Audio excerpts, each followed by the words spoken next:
Alrighty guys, so we're going to be going over my Lightning Cast on Crit character that I used in 3.16 to tackle all of the endgame content and get all the challenges done. I think I've got one more left to do at the time of recording this, but it's going to be basically a cakewalk. Anyway, so a couple of disclaimers. This is going to be a build showcase more than it will be a build guide, and essentially the reason for that is that the gear is kind of one of a kind. Whilst I have got it and possess it myself, it's not very possible for other people to obtain it. It is also a super expensive build because the Squire is involved, and that's a 130x or more starting price point, which is, already 99% of players can't achieve.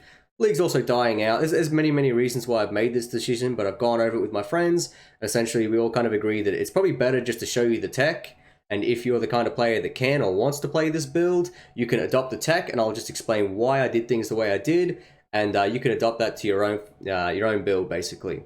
All right, so first things first is we're going to go into the gear. Now, the gear in this POB is better than what I actually have in game. So what you're seeing up over here or whatever will be me basically taking on all the end game deathless, and essentially that's done with gear you can see on my profile, which is public, right? So there's a very big difference between the POB and what I have, and it doesn't matter anyway because we already did the whole entire game with it. If I manage to get a Mageblood, the build will only get 2 times or 3 times more defensive and faster and just better, right? So it's pretty unlikely I'll get the Mageblood this league. I might have to save up for it or wait till the price goes down, or I don't know how I'm going to do it, man. But essentially Mageblood is out of my price right now. Nothing I can do about that. However, pretty much the rest of the gear I actually have. Aside from obviously some of the jewels and gems and stuff like that. So, first thing I want to talk about is the Doryani's prototype. This thing is going to add super consistent damage, and it's going to make Flask and defensive layers actually really good on this particular build. So, first thing we're going to discuss is minus lightning res on a Doryani. So essentially, whatever your lightning res is, the nearby enemies have equal to yours. So we want to get minus 200 lightning res. Really easy to do in Scourge because on every single piece of gear here, you can just get minus lightning res and, whatever else you can get your hands on. So in my particular case, I'm not using that gear just yet. I have 2 different POBs, but I actually have an attack speed minus lightning res command of the pit. Much like in one, I'm just waiting till I get the Mageblood before I can make the swap. Right? So all my gear is self-crafted in the league, so I don't want to hear anything about like, oh my god, this gear is so unrealistic. I pretty much managed to craft most of it myself, and I will continue to do so even on standard. So I have a command of the pit with the attack speed roll that I already want on it. I will eventually adopt this into the build if and when I get a Mageblood, right? Same thing with the Doryani's prototype. It's a minus 30 with a mind over matter. Your boy happens to possess it. It's the only one of its kind. This gets rid of all my mana issues, and obviously is allows me to use Eldritch Battery, which is really cool, by the way. I actually have some of my gear is actually better than what's in the POB, but that's fine. So, that's sort of the first part of it. I actually have this helm. It's getting lab run right now as we speak. I think it's actually already done. I'm just waiting for the guy to PM me. But essentially, so I'm missing 10% damage in all the footage you're seeing. I'm obviously missing another 10% here on the command of the pit. I don't have any of these jewels in because I don't have the command of the pit, so we're missing massive amounts of damage from the actual character already. That's kind of crazy. You got to think to yourself, I could probably add another 40-50% more damage quite easily by getting the Mageblood, but unfortunately I don't possess it, so I'm just going to show you, like, the footage you guys are seeing is a budget version using a Cyclopean coil and some subpar gear. It doesn't matter though, right? Point is, everything already works, and that's the most important thing. Also, we only have 1 life gain on hit ring, so, our leech could be even better than what you see in the video, and it's pretty much already almost instant, right? So, with that out of the way, right, Doryani's prototype also allows for super consistent damage, right? So it's going to set their res to 200, and because it sets their res, right, this is regardless of map mods. So if you have a map mod where you cannot inflict exposure, or they're 70 whatever % curse resistant and you're using a frostbite or whatever, typically that means that, your damage will get lowered. When it comes to Doryani's prototype, so long as your res is 200, so is theirs. No matter what they have, right? So this means that no matter what, my damage is consistent. The only things that make my damage slightly lower are more monster life and reduced damage from crits.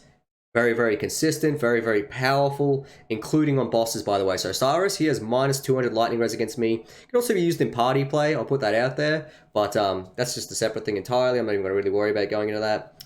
Point is, incredibly consistent for damage, probably more so than any other build that I've ever played, is Doryani's prototype for damage. Pair this with the League mechanic, it's very, very easy to achieve -200 at minimal cost, allowing you to then maximize other damage slots for things like Command of the Pit. Right? So, it's my favorite way to play this build. I'm sure there's a better way to do it.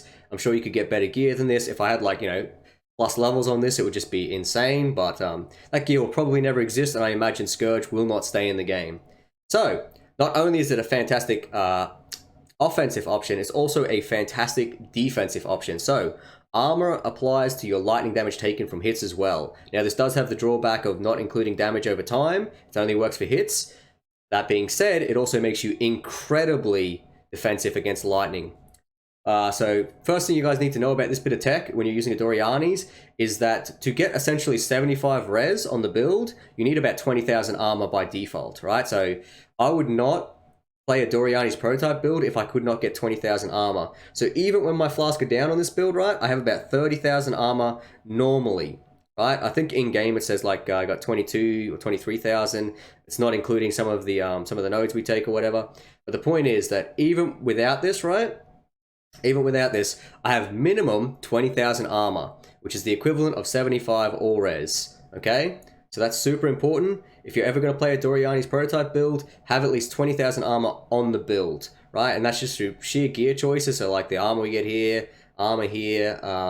A little bit on the Devotos, ironically you get it on the shield. So you have like a weird mix of armor pieces of gear, and then essentially we're running a determination, and that's enough to pretty much cap you out. Then it's basically the skill tree. We actually have a bunch of armor on the skill tree, so we get armor here when we're getting an ES layer, we get armor here. I do skip the armor here. There is more armor to be had, but basically the TLDR is that we get armor on the tree, a decent amount, and we get it on gear, and everything lines up perfectly, right? Then obviously you just grab yourself a Basalt Flask. If you have a Mageblood, this is permanently going to be over 60,000, which is, it's a lot of mitigation. That's a lot of lightning mitigation, just so you guys know. I don't know if you guys can see it. I might have to quickly just... Yeah, it's a lot. It is a lot, okay? So the TLDR is, that's one of the reasons, even just defensively, why you want to do a Doryani's prototype. So you get your physical and lightning res all in the one stat, which is armor, which means you're very, very physical resistant and you're very, very lightning resistant. And this is permanent when you have a Mageblood, right? So that will be a very strong defensive layer. So after that, my thought process was essentially, well, then I've only really got 2 res I need to get, right? So I'm very physical resistant, I'm very lightning resistant. That pretty much leaves cold and fire, right? Now for me, that is fantastic because what it does is it lines up with exactly what a Mageblood not only gives you on the belt, right? So you get fire and cold, which is fantastic. I swear it was made for this build, right? So your Mageblood was going to give you those 2 reses, but that means that when you use the flask, you can then also get 40% less fire damage taken as well. So this literally covers pretty much the, 4 out of the 5 mitigation types that you need in this game, right? So when you have a Mageblood, sorry, I'll do this again. When you have a Mageblood, you're not only covering these 2, right? You're also getting your res, which means that your gearing requirements are quite easy, and you're able to get a lot of fire and cold mitigation at the exact same time. Actually, I've got something turned off here. I'll just put that out there. Something's turned off. I don't know what it is. It's fine. Oh, yeah, sorry, it's my roomies. If I get the roomies on as well, by the way, these calculations go up even more. I get more block chance, and then you can see that we actually reach a silly amount of mitigation, even more so. I don't know if I'll use the roomies in the end, though. It's basically just, I want to see how much armor it's possible to get. So yeah, that is not even like the final layers of defense. It's still going to be a really, really strong, really, really defensive build. I have none of that in the current build. But not only is all that defense good, right? That defense will be permanent. It allows me to do that in 3 Flask by using a Doryani's prototype, right? So just by that, I just need a Basalt Flask for both my lightning and physical, where normally I would need a Basalt Flask and a Topaz, and then obviously that would create a bunch of issues. So by condensing these down to 3 Flasks to get all my physical and elemental mitigation into one, right? That pretty much leaves Chaos. We just get Chaos Res Cap, which allows you to basically just get Chaos Res on gear. There's no other way to do this in the game, but it also gives me 1 more free Flask slot. And this is super, super, super important, right?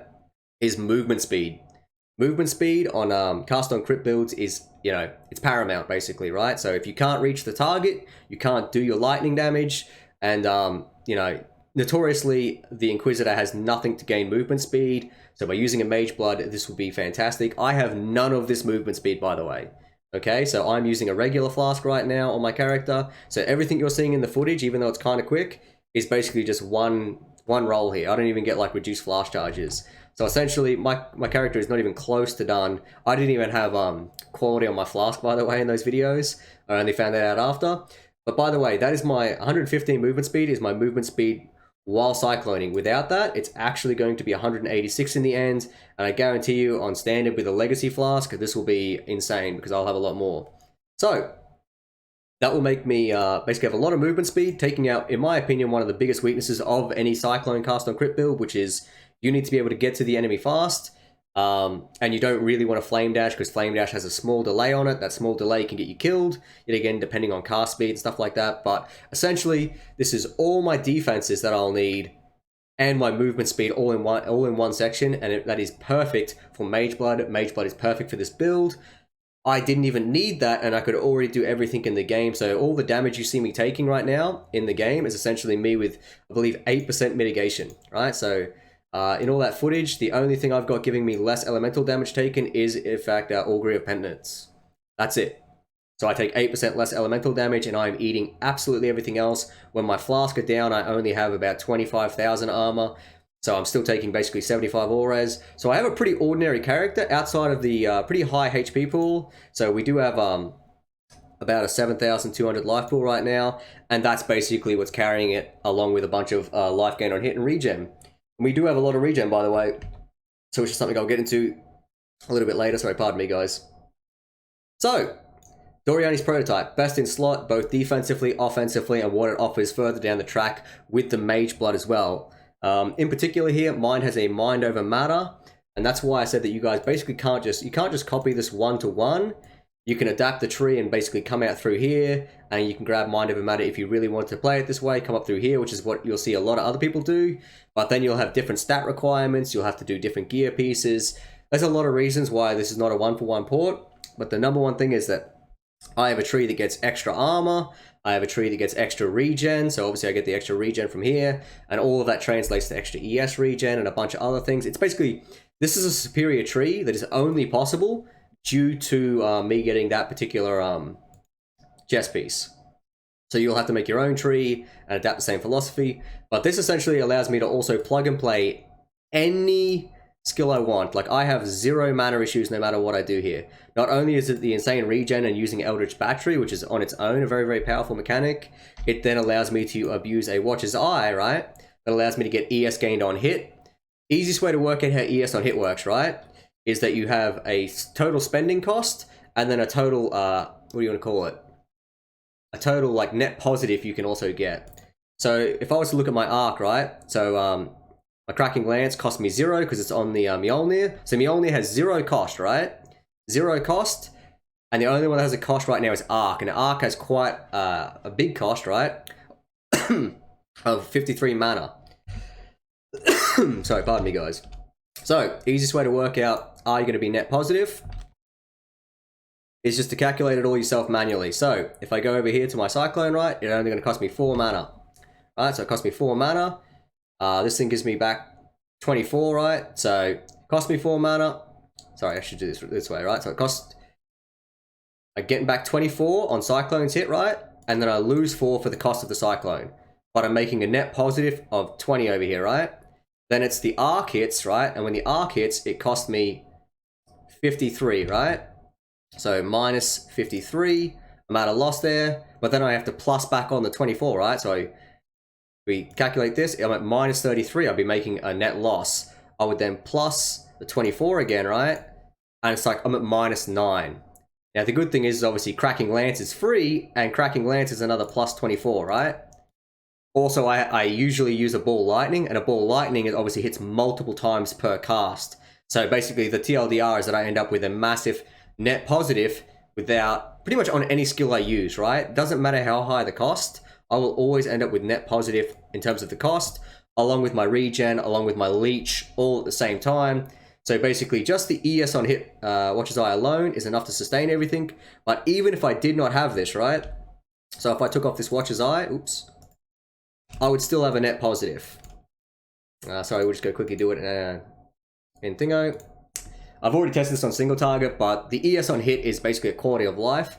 But essentially, you would like never need this any other time, right? So like you can see right there, one cast is all it takes to hit the entire thing. Basically doesn't flinch. There's also single target I could do and stuff like that. But can I just go straight away from here? Nope. Sorry guys, normally I have my a macro on. I don't have it on right now. But essentially that just allows you to run it for free. You don't even need the ES on Hit Watcher's Eye, but it is highly recommended. Right, so in the end game, you're definitely going to want to use that. It also allows me to get my crit cap. So basically, it's critical strike chance, ES on hit. I have a lightning damage as well. It's because I got this for incredibly cheap because people don't really rate Wrath. It's only 60% lightning or whatever. I'll eventually divine this a bunch better. But yet again, the TLDR is that none of that is necessary to sustain your mana, but by going MoM and Eldritch Battery, it allows me to forego all of the mana cost, and if I needed to, in any other scenario, I could get minus mana cost on my rings as well, which would bring that down to a very, very sustainable state. So this allows me to plug and play any mana skill I want in the game. So that's another reason why I've done it this particular way, right? So chess piece is best in slot. Doryani's prototype takes care of my mana issues in this way, takes care of my damage issues, or consistency anyway, takes care of my defensive issues. Spent 16 minutes just talking about the Doryanis. Super, super strong, guys, okay? So best in slots, you don't need the mind over matter. You can even go Eldritch Battery without this due to the regen that you get on the tree, right? So, the rest of it's command of the pitch, just going to be 10% more damage when I get it. Allows me for flat lightning damage. Flat lightning damage doesn't seem that powerful on arc, but I typically use ball lightning for single target, and like it doesn't look like damage increase in POB. It's actually much higher than this in reality, right? Owl's Uprising will allow you to fit in the Zealotry, and Zealotry will obviously just allow you to constantly and consistently proc whenever you're hitting a monster, your Consecrated Ground without the need for a Flask, right?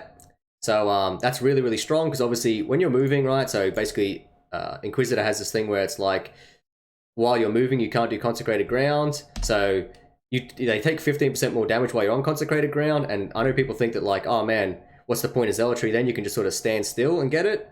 It's super annoying, and it instantly disappears whenever it's on a boss, so I don't want to be like going around like this and then stopping, waiting 1, 2, 3, 4, oh, I need to stop on the boss kind of thing to trigger this. Another way to trigger it, if your cast speed is low enough, is to use the Flame Dash, but as you can see, the Flame Dash is left behind you. It's really just not efficient to do this. Zealotry will, on a Cyclone build, just be that super creature comfort that's always there, so you're always getting the benefit of your Ascendancy, which is the 15% increased damage taken.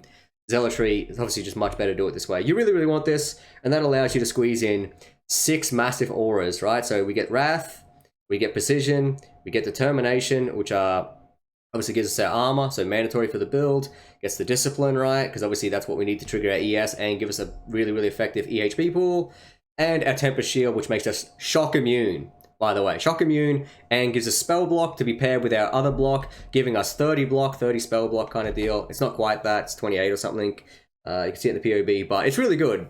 I currently don't have the best versions of this. I'm working on it, right? So yet again, everything you see in the videos is like preliminary. Okay, so now that I've sort of gone into like Eldritch Battery and stuff like that, I will actually explain when to use this tech and why MoM, right? So essentially, Eldritch Battery is what takes care of all your mana issues, right? So you're just like, okay, using this for mana. But the problem with this is that it also splits up your health and your ES, right? So effectively, right, it would be usually better to keep my ES over here rather than use it over here. So technically, this is just helping with my mana, right?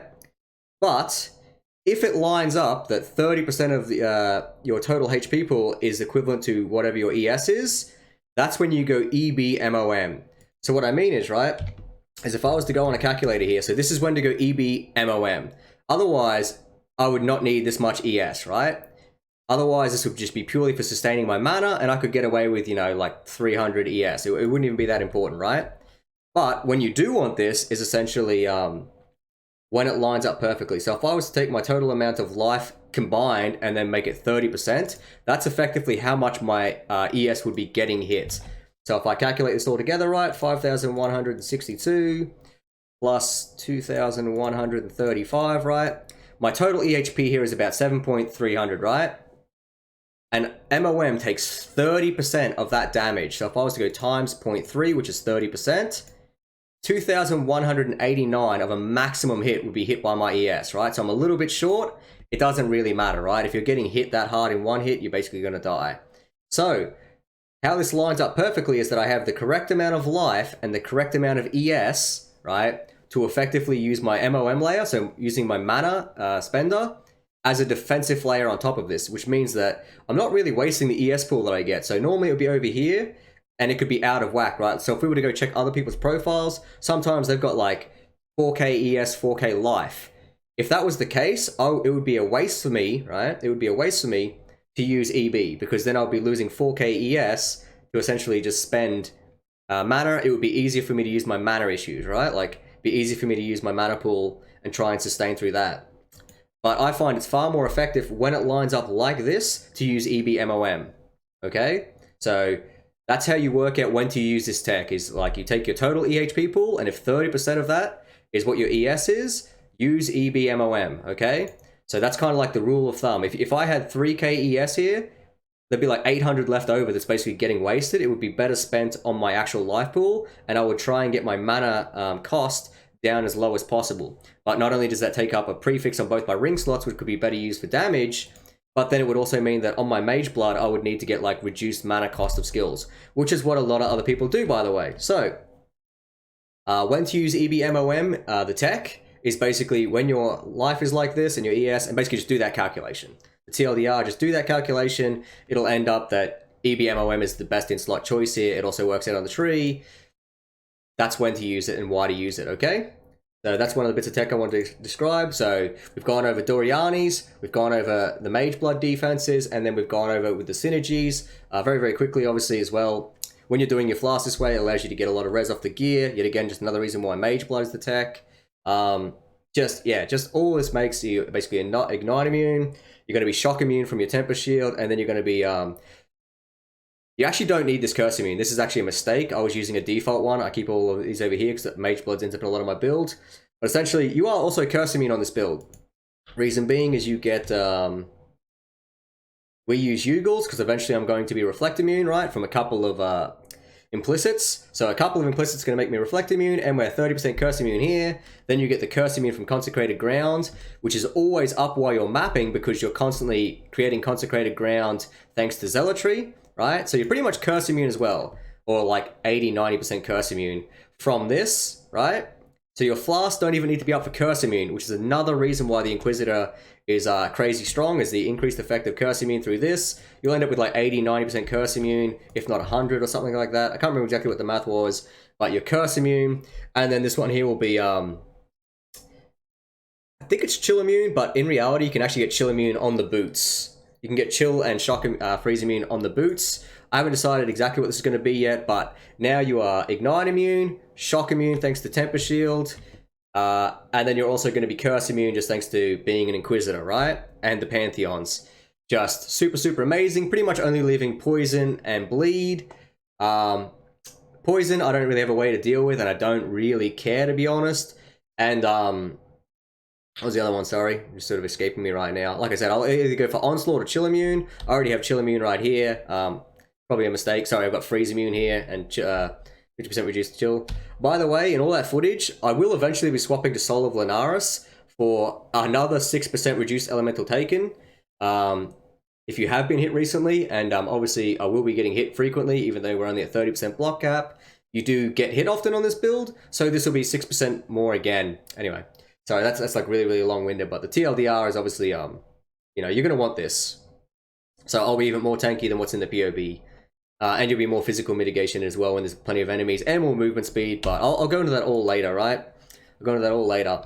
TLDR is that you'll be curse immune, shock immune, ignite immune, all elemental ailments. The only thing you got to worry about is bleed and poison, and they don't do a lot when you have this much regen, right?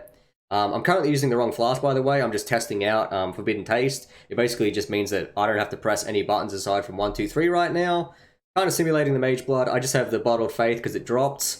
It's kind of just fun to have on the build, and right now it does add damage, right? It's nearly always down, though. It's kind of annoying. I don't really like the Flask. Anyway, TLDR, you'll end up with more defenses and far more offense than this character. What else is there? Alrighty guys, sorry about that. I had to quickly fix up something in the POB. So basically the Squire has apparently been updated to actually properly calculate damage now. So we got more damage. Yay, because essentially what I was doing before was I was using Arc and just times it by 3 because you can't do the cast speed thing. That's like a technical POB thing. The long story short is we've got a little bit short to my actual damage here, which is awesome. So I just fixed that. Okay, so next thing I wanted to talk about real quickly was Devoto's Devotion versus Crown of the Inward Eye. So Crown of the Inward Eye is actually a better item. I just can't find one with the stats that I want. So obviously there is one that exists like this right now, but essentially it has 2 lower rolls. So it actually lowers my damage here, and it also messes up my dexterity. I would build around this, provided I could get one with a high enough roll, and then I would start changing up gear. But for now, it's a net damage loss, because basically, you know, correct attacks per second matters a lot more. It would be an upgrade if I could build around it, but to do that, I would need one that's basically perfect. It would need 21, and the current one that exists, it only has 10. Hopefully I could get higher anyway, but yeah, basically it's not worth me investing into. It would be more defense. I'm sure it would be eventually more offense, but what it would take for me to get the attack speed back up to where it is, along with the loss of movement speed, would be pretty annoying. So basically, that's just the next thing I go over, is Devoto's is probably a flexible slot. Doryani's is not, the Squire is not, the Mjolnir is not. The Command of the Pit, you could possibly move around. I'm sure there's other choices. I think people use Shaper's Touch. That's kind of better if you're not actually simulating it. So to simulate it, you actually do need an Arcane Surge level 1, which I do right there. Simulate it through Flame Dash. A lot of people always forget that Hypnotic Eye will not actually add Arcane Surge to your build straight away in POB. You have to manually add it, so it's never included in your overall DPS. So that's another little bit of tech for you, which is basically Command of the Pit is always 10% more damage, minimum. Flat damage is insane for Ball Lightning. I will eventually swap the POB for Ball Lightning, and then you'll realize we have probably more than 30 mil DPS in the endgame with perfect gear. And that would also allow 2 life gain on hit rings to be super effective. I currently only have 1 life gain on hit ring. So what you guys are seeing in the footage is 1 life gain on hit ring, okay? So I just want you guys to keep that in mind, that the leech you're seeing is not even close to min-max, the damage isn't close to max, the defense isn't close to max, and it's already handling everything in the game, right? So just, yet again, I'm currently Flask reliant, I couldn't get a Mageblood. I do plan on getting all this gear eventually. I mean, obviously Mageblood's probably not going to happen this league, but the sky is the limit for this build, man. The sky is the limit for this build.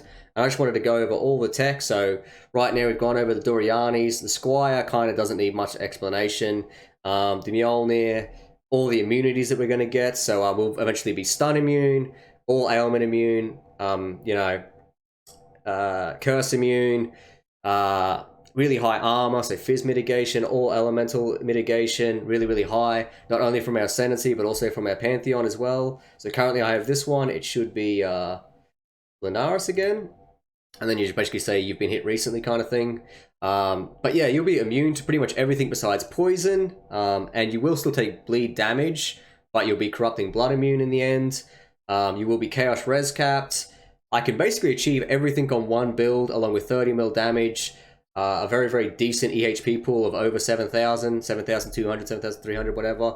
Double corrupts would make this go even further again, so the sky's the limit. One last thing I want to touch on before I forget about the tech is how important it is to have a Mjolnir with reduced attribute requirements. So this sounds like a little thing, but the only reason why we're able to make our strength requirements here is pretty much when you get a Mjolnir with lightning resistances and reduced attribute requirements. It's not mandatory for the build, but it is really big quality of life. Really, really big quality of life. And I think right now I'm actually like 7% short on my main version. With a Mageblood, I end up with more res than when I do it with this. Where is it in game right now? So I have 48. If I had the Mageblood, I wouldn't really need this, but that's exactly what I have in game right now, is this reduced attribute requirements. It is so good for the build. So good for the build, right? And yeah, it's kind of like the TLDR there. That'll be one of the things you need in the endgame. Is there anything else I want to go over? Yeah, basically, we're not even close to the damage, we're not even close to the defenses, and it already does everything in the game. This thing will be an absolute monster. All the text there for the Doryani's prototype, while we use it, the synergies with Mageblood, the Owl's Uprising. Yet again, I don't have one this nice. Oh, another thing to quickly add, right? So in the POB, people might be a little bit worried about the Cyclone not being crit capped. It actually is, right? So yet again, we're 5% short here, despite having 100% crit evasion. So our damage, yet again, would be higher. But this 50% you're short here is essentially a little bit less than what a power charge would give you. So if you see what a power charge gives, it gives like another 3-4% or whatever. That is because nearby enemies have increased crit. Sorry, hits against nearby enemies have increased critical strike chance. With the Owl's Uprising, it is not taken into account. I probably could add it somewhere on the build, but essentially that would put you at crit cap. So our damage would yet again be higher. I could possibly simulate it. I don't really want to just yet. It's just a POB thing. But yeah, this build will end up being able to run all map mods. So Reflect Immune, no regen. Oh, that's the other thing I want to quickly go over as well. Okay, so that's the defenses and offenses taken care of. Another thing I want to talk about is just quality of life. I'll show you guys some footage real quickly of me basically just being super regen tanky. So not only just when you're taking damage are you tanky and stuff like that, but just go to the Blood Aqueducts here. It's probably not the best test. I have some footage by now, hopefully, of me tanking in an actual T16 map. But essentially, I can just stand here, and the Tempest Shield will not only automatically kill things for me, but your regen is so strong on this build that you cover basically one of the 3 areas. So there's obviously life gain on hit, or ES on hit. Basically, there's on hit, there's regen, and then there's what's the other one? Recovery on kill. So recovery on kill doesn't work on bosses, so I kind of don't include it. Oh, and leech as well, by the way. So there's 4 areas of recovery that you normally need, and normally each version of this has one or the other, right? So basically, I have life gain on hit, and I used to, when I used Petrified Blood, get 4 seconds of leech, right? But it always required me to have hit something within 4 seconds, and sometimes that's not the case, so there'll be like degen all over the floor and the boss has gone immune, because that's GGG's favorite thing to do in this bloody game for some reason. And that sort of leaves you up shit creek without a paddle, because you're slowly degenning, and it's just like, I need to hit you to get back my ES, or something like that, or to get my leech working. So you always need to have hit something within 4 seconds. That was kind of a weakness of those builds, is if you weren't hitting, you weren't leeching, you were slowly dying, right? Another one was the fact that whenever you were in a degen map like Desecrated Ground or something, you were degenning because you had no regen on those builds. This build not only gets double regen, right? So it gets ES and life at the same time, but it also has all those same life gains on hits, which are overpowered in things like Simulacrums, where I have many mobs to hit. And on top of that, it gets leech like everything else. So we don't have 4-second leech, but if I'm not at full health, I'm essentially going to leech back up, and I get life gain on hit, and I get recovery on hit, which means that I don't have to worry about desecrated ground maps or anything along those lines. Just yet again, another super powerful advantage of this build. Alright guys, so I think I've covered everything. I'm sure there's some tech I've missed. I'm sure there's some things I need to go into. If there's enough interest, I might consider looking at a version that's not exactly the same as mine. So basically, if a lot of people request it, maybe next league or potentially this league, depending on the demand, we could go into a version that doesn't have an MoM chess piece, and I'll just go over how I would build it. I'll do up the tree and stuff like that. It probably would need a Mageblood with the reduced mana cost, just to make my life easy. But yet again, we don't have a Mageblood, so I just think it's unrealistic. It will not be cheap no matter what, obviously, because the chess piece is so experimental right now. It's so expensive. Alrighty guys, so if you liked the video, like, subscribe, all that jazz. Thanks for watching, peace out. I'll catch you all later.